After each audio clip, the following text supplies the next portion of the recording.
The morning after we buried my son, I made coffee I never drank. I stood at the kitchen window watching the neighbors' sprinklers go off at 6 a.m. like nothing had changed, like my son wasn't in the ground 2 miles away. I kept thinking someone should tell those sprinklers. Someone should tell the whole world to just stop for a minute. My son's name was Joel. Joel Raymond Castillo. He was 34 years old. He coached youth baseball on weekends. He called me every Sunday morning without fail for 11 years straight. The last call was 3 weeks before he died. He sounded tired. I thought it was work stress. I told him to drink more water and get some sleep. I will carry that for the rest of my life. Joel died on a Thursday. They said it was a cardiac event. Sudden. The kind of thing that happens to people, the doctor told me. Gently, like he'd said it 100 times. Young men, sometimes. No warning. I nodded. I signed papers. I went home and sat in my car in the driveway for 2 hours because I couldn't figure out how to go inside. My daughter-in-law, Joel's wife, Sandra, she handled everything at the hospital. She was composed in a way that I told myself was just her personality. Sandra had always been quiet, efficient. She didn't cry at the funeral. I told myself grief looks different on different people. I told myself a lot of things in those first 2 weeks. It was Joel's coworker, a man named Ray, who called me 9 days after the funeral. I almost didn't pick up. I didn't recognize the number, and I was sitting in Joel's childhood bedroom at the time, holding a baseball trophy he won in 6th grade, not doing much of anything. But something made me answer. "Mrs. Castillo?" His voice was careful, measured. "This is Ray Odom. I work with Joel at the firm. I'm sorry to bother you. I know this is a terrible time." I told him it was fine. He paused for a long moment. Long enough that I pulled the phone away from my ear to check if the call had dropped. "There's something I think you need to see," he said. "I've been going back and forth about calling you. I almost didn't, but I keep thinking about Joel and I know he would have wanted someone to know." I asked him what he was talking about. "Not over the phone," he said. "Can you come by the office after hours, maybe? And Mrs. Castillo, I'd appreciate it if you didn't mention this to Sandra." I remember the feeling that came over me when he said her name. Not shock, exactly. More like the confirmation of something I hadn't let myself think out loud yet. A door I'd been standing in front of for days, not quite reaching for the handle. I met Ray the following Tuesday evening at the accounting firm where Joel had worked for 6 years. The building was mostly empty. Ray was waiting in the lobby. He was younger than I expected. Mid-30s, wire-rimmed glasses, the kind of tired that comes from carrying something heavy for too long. He didn't say much in the elevator. When we got to his office, he closed the door, sat down across from me, and slid a folder across the desk. "I've been Joel's work partner for 4 years, he said. "We handled the same client portfolio. About 3 months ago, Joel came to me. He was upset. He'd found some irregularities in one of the accounts, a business account that his wife had access to through a joint financial planning arrangement they set up when they got married." I looked at the folder, but I didn't open it yet. "What kind of irregularities?" "Money moving out," Ray said. "Small amounts at first. 200 here, 500 there. The kind of thing you could explain away." But Joel started tracking it.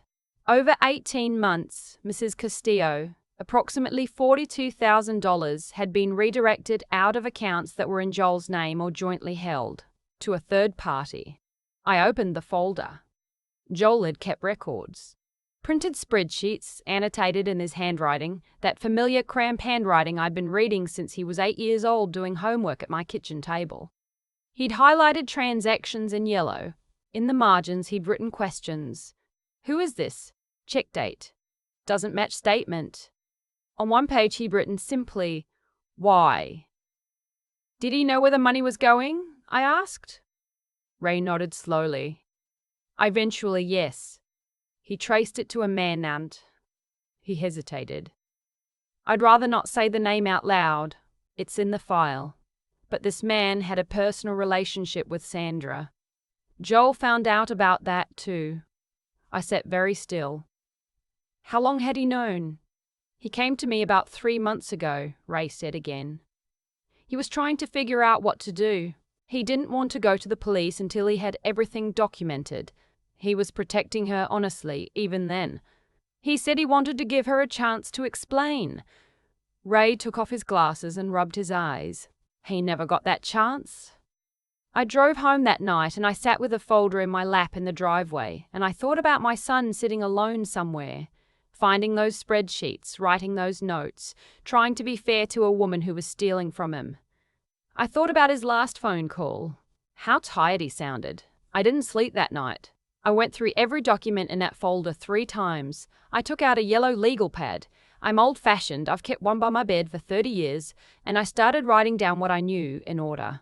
Item 1. Joel had discovered his wife was siphoning money from their joint accounts over 18 months. Item 2. The money was going to another man. Item 3. Joel had been building a case quietly, on his own, without telling anyone except Ray. Item 4. Joel was 34 years old with no prior cardiac history. He ran 4 miles every Saturday morning. I looked at that 4th item for a long time. The next morning I called my sister in Cleveland. Her name is Wanda, and she has less patience for being polite than I do, which is sometimes exactly what I need. I told her everything. "Loretta," she said. "That's my name, Loretta. You already know what you think happened." "I don't know anything," I said. "You know enough. What are you going to do about it?" That was the question. I was 63 years old. I taught elementary school for 31 years. I was not a detective. I did not know how to build a legal case.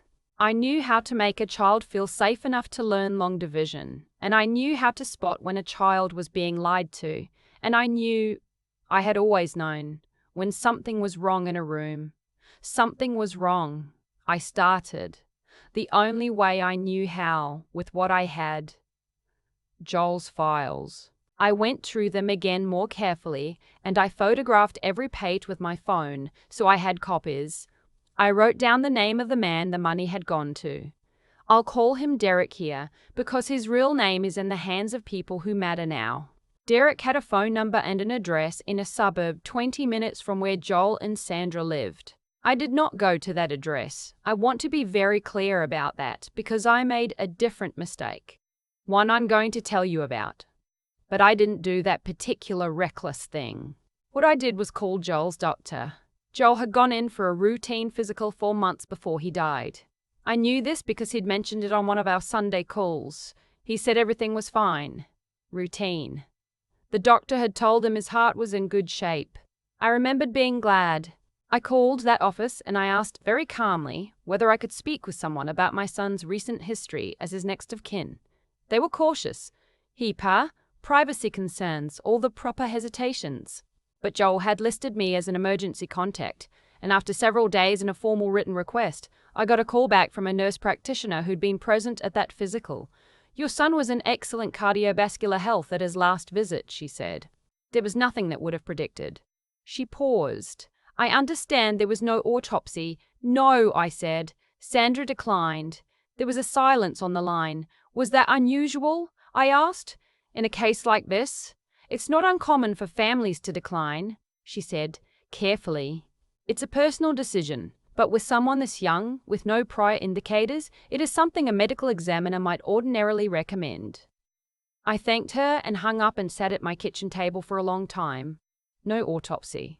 Sandra had declined an autopsy on a 34-year-old man with no cardiac history. I should have called the police that day. I want to say that plainly. I should have taken the folder, taken my notes, taken Ray's contact information, and walked into the police station and laid it all out and let them handle it from there.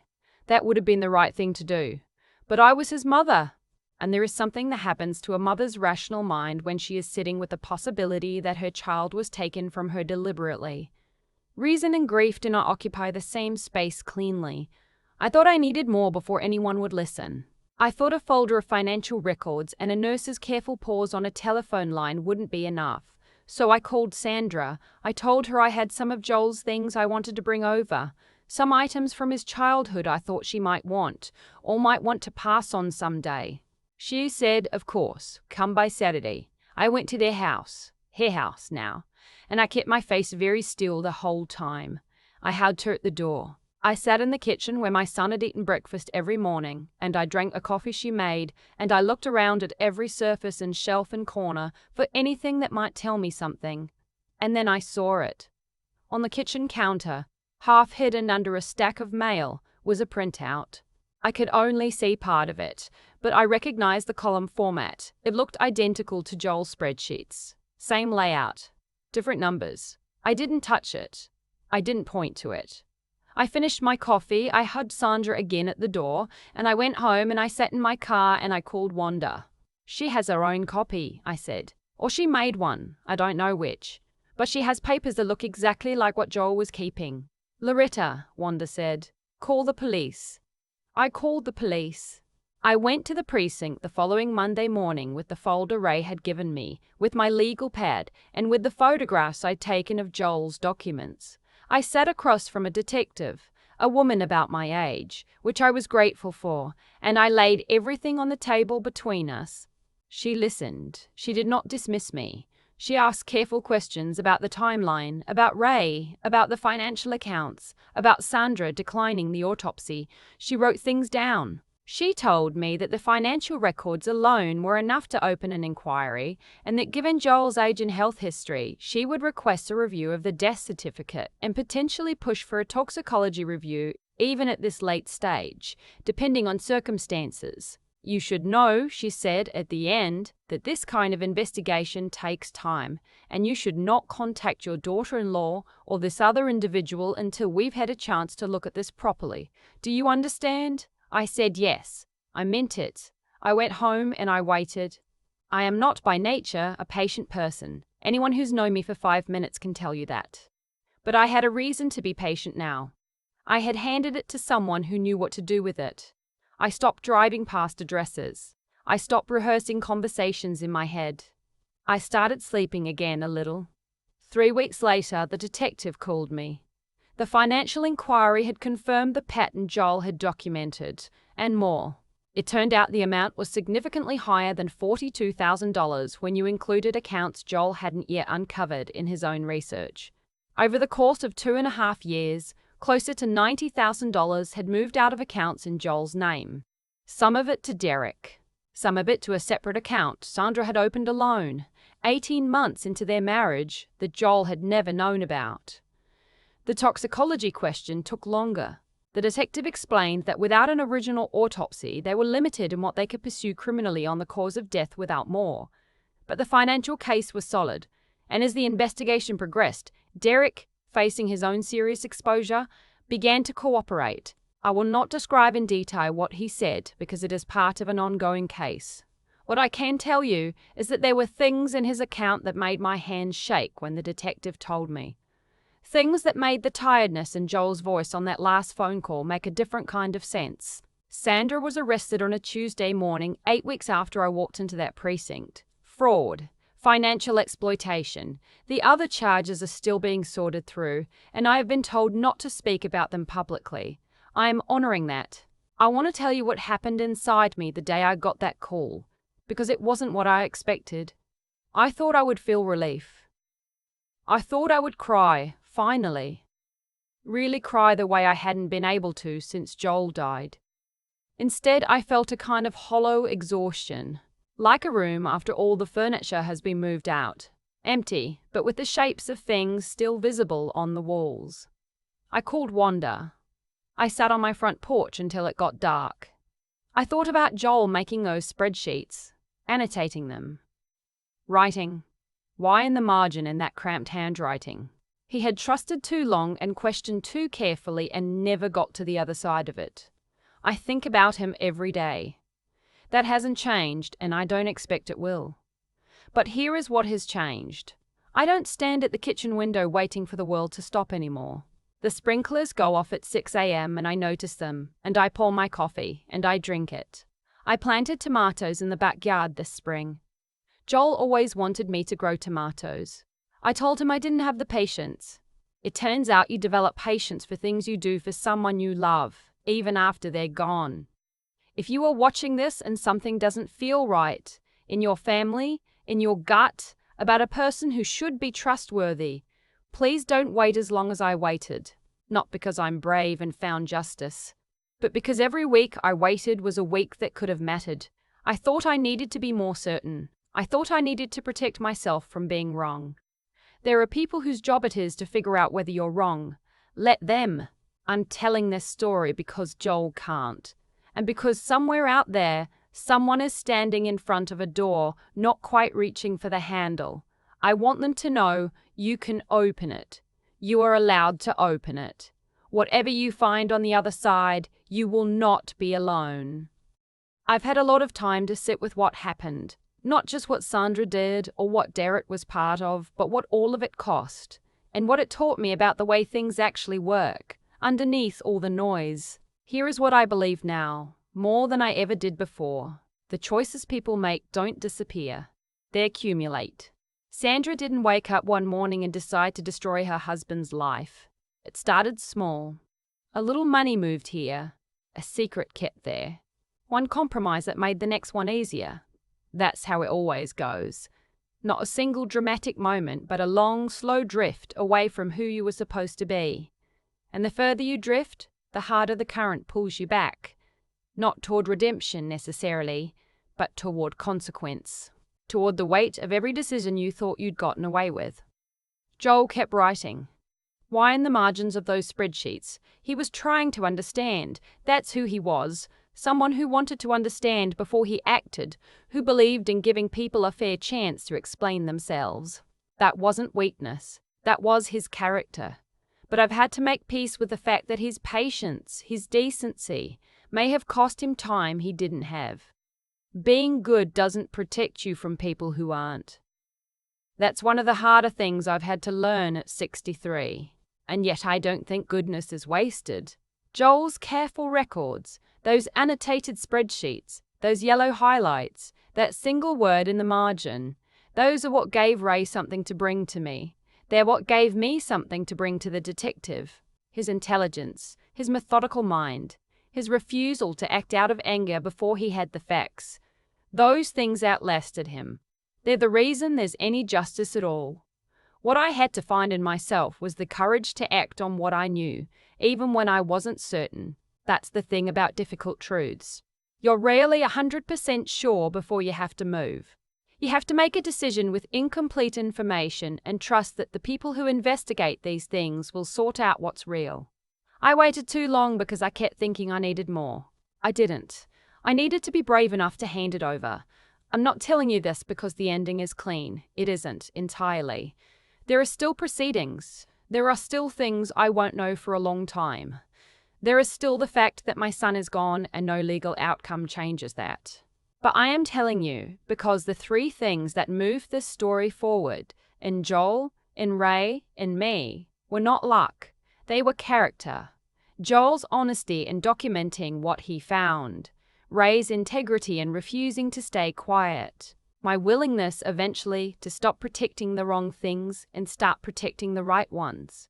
Those choices compounded, the same way Sandra's choices compounded, just in the opposite direction. Whatever you're sitting with right now, whatever you've been putting off, whatever door you've been standing in front of, your choices are compounding too. Every day you act with honesty, you build something. Every day you find the courage to do the hard thing. You build something. It doesn't always look like much in the moment. It looked like a folder on a desk. It looked like a phone call I almost didn't make. It was everything.